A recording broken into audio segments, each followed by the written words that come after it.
আবারও European transfer মার্কেটে ঝড়, তবে এবার নামটা বিশ্বসেরা একজনের। তিনি লিওনেল মেসি।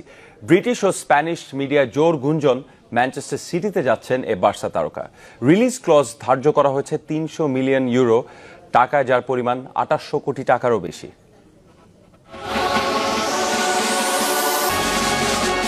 নেইমার নাটকের রেশ কাটতে না কাটতেই দলবদলের বাজারে বড় বিস্ফোরণ।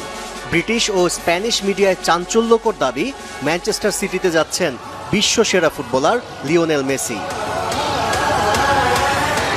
শুরুটা হয়েছিল বার্সার সহসভাপতি জর্ডি মেস্ত্রের বক্তব্যকে কেন্দ্র করে।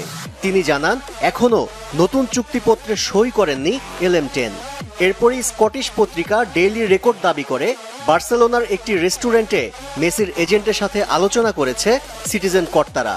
আর সেখানেই মেসির রিলিজ ক্লজ বাবদ ৩০০ মিলিয়ন ইউরো ব্যয়ের ইচ্ছার কথা জানিয়েছে ম্যান সিটি।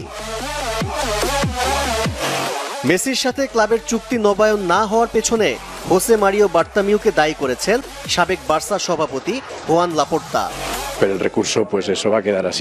মেসি ইতিহাসের সেরা ফুটবলার, তাকে যে কোনো মূল্যে ধরে রাখার দায়িত্ব ক্লাব কর্তাদের।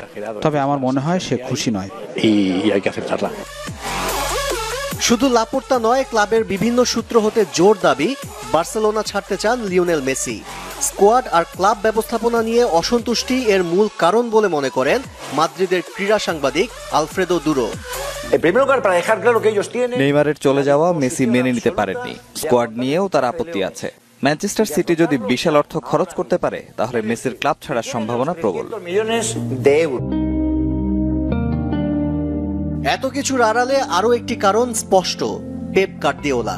সিটিজেনরা অনেকদিন ধরেই চেষ্টা করছিল মেসিকে দলে টানতে।